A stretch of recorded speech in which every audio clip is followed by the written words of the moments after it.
Nous sommes en direct donc du palais de congrès de Niamey où dans quelques instants on va s'ouvrir le sommet de l'Union africaine sur la zone de libre et échange continental.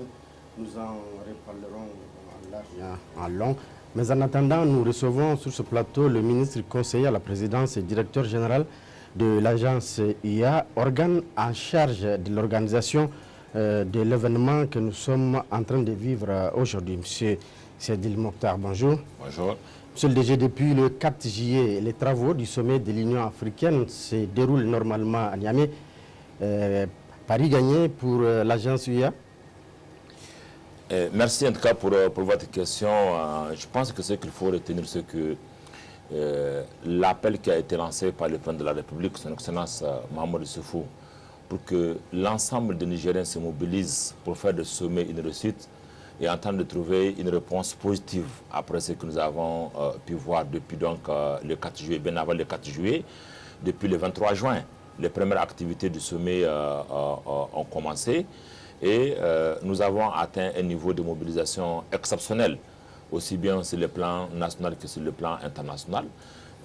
Nous avons donc toutes les infrastructures qui étaient mises en place, notamment l'aéroport Tangier Hamad de Niamey, les hôtels, les villas présidentielles, le palais de congrès où nous sommes aujourd'hui, sont prêts et fonctionnels pour accueillir les chefs d'État et leurs délégués. Et ensuite, nous avons aujourd'hui un objectif, nous avions un objectif de 4000 participants.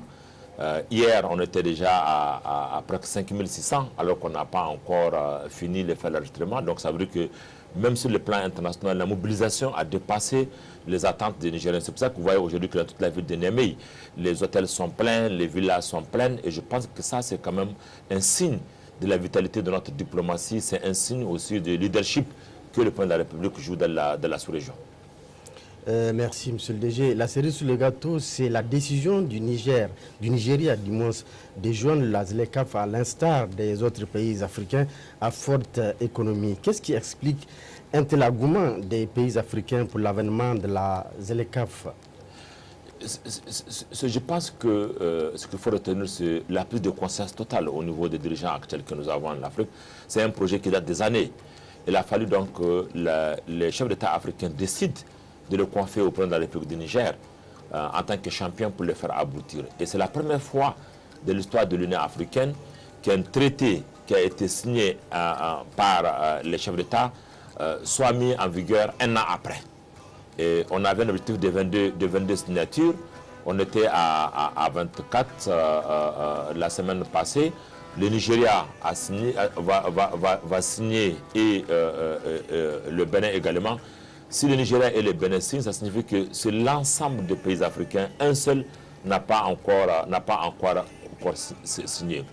Et ce matin aussi, on attend à ce que la Guinée équatoriale et le Gabon déposent leur instrument de ratification, ce qui nous fera à peu près autour de 26 ratifications pour un accord pour lequel on a cherché 22 ratifications. Tout ceci explique tout simplement l'engagement des chefs d'État africains à donner un nouveau souffle à l'économie africaine, à donner un nouveau souffle aux relations inter-pays africaines, la circulation des personnes, la circulation des biens, la circulation des marchandises. Tout ça, c'est des choses aujourd'hui qui vont que l'Afrique se réunit et elle sera plus forte. Le ministre du Commerce qui est en charge de la ZLECAf vous en dira certainement plus sur le plan de détail. Oui, bien évidemment. Donc, la ZLECAf, c'est le point d'orgue de ce sommet. Est-ce que c'est le seul sujet qui va être traité au cours de la rencontre de Niamey? Non, il n'y a pas que ce sommet. Comme vous l'avez aujourd'hui, on a une trentaine d'activités qui se passent autour de ça. Une trentaine d'activités qui portent sur le développement, qui portent sur la sécurité, qui portent sur la santé, etc. Donc, tous les domaines socio-économiques sont touchés par les différents événements qui sont préparés. Et les chefs d'État également profitent de ce sommet-là pour avoir d'autres activités. Il y a eu la réunion sur le Conseil de sécurité et de paix hier, il y a eu ce matin un truc sur le G6, etc. Donc sur le G5 Sahel. Donc il y a beaucoup de réunions beaucoup de thèmes qui sont traités autour de ce sommet de l'Union africaine. Et demain, nous allons entamer un autre sommet, c'est la réunion semestrielle des chefs d'État de l'Union africaine et du comité économique régional. c'est une nouvelle réforme qui a été mise en place pour l'Union africaine et cette réforme-là va démarrer sa mise en œuvre à partir de Niamey. Oui, monsieur le ministre, merci pour ces précisions. Une dernière question avant de vous laisser, certainement, si vous êtes en train d'accueillir nos hôtes. Vous l'avez dit tout à l'heure, la participation est nettement au-dessus de l'espérance. Au point de vue capacité, est-ce que vous pouvez régler ce problème? Oui, en termes de capacité, j'avais dit que pratiquement tous les chefs de délégation, les chefs d'État sont logés, les ministres sont logés, les délégations officielles sont logées. Mais au-delà de ces délégations officielles également, vous avez des accompagnants. Quand vous avez un pays qui arrive avec 110 personnes, nous avons des pays qui sont arrivés avec 110 personnes, 117 personnes, 50 personnes, 60 personnes. Alors que dans les prévisions qu'on a faites, c'est à peu près 35 personnes par pays.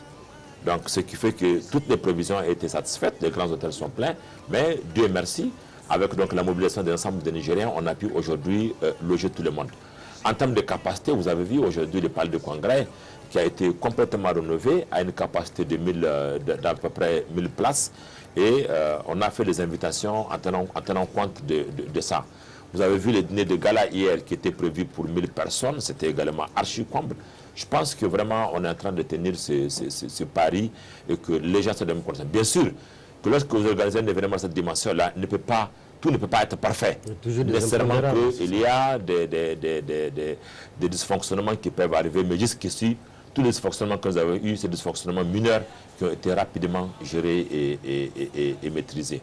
Je voudrais en tout cas profiter de l'occasion pour remercier l'ORTN par le travail remarquable qu'il a joué, parce que toute la journée d'hier, les Nigériens ont suivi comment l'ORTN a pu mettre un niveau de technicité, un niveau de professionnalisme qui a permis une couverture totale de cet événement-là. Et toute la semaine d'ailleurs passée, les Nigériens ont pu suivre ce que l'ORTN est en train de faire par rapport à ça. On peut vous saluer et ça continue toute la journée. Ça va continuer également demain, mais je voudrais également saluer les actions des autres organes de presse privés qui également ont contribué à donner plus de visibilité à cet événement. La presse internationale, vous avez eu RFI en a parlé, France 24, pratiquement tout le monde en parle.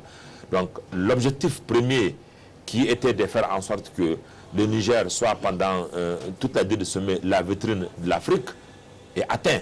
Aujourd'hui, si vous regardez sur les réseaux sociaux, c'est extraordinaire. J'ai suivi hier un post où quelqu'un postait qu'un bouteillage d'avions à l'aéroport international de Hamad Djenné. Pour un aéroport qui a une capacité de 40 avions, on parle d'embouteillage. Ça signifie vraiment tout l'engouement que ce sommet a suscité. Et je pense que c'est à l'actif de l'ensemble des Nigériens, c'est à l'actif du président de la République qui nous a instruits pour que toutes les conditions soient réunies. Et je pense que l'agence IA 2019 est en train de remplir son cahier de charges qui a été confié par le président de la République. Voilà qui vient dit, monsieur le ministre. Merci d'avoir accepté notre invitation. Je voudrais également inviter la population de Niamey à encore faire preuve de beaucoup de patience.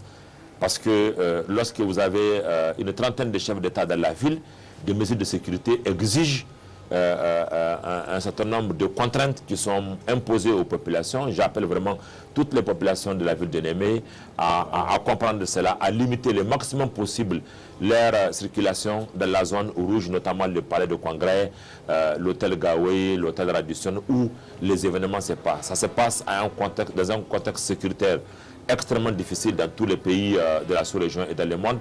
Et c'est normal que des mesures de sécurité soient mises en place. J'invite également l'ensemble d'autres participants, en tout cas, à comprendre cela et à faciliter la tâche à nos hôtes. 48 heures encore et ça va aller. Merci beaucoup. Merci.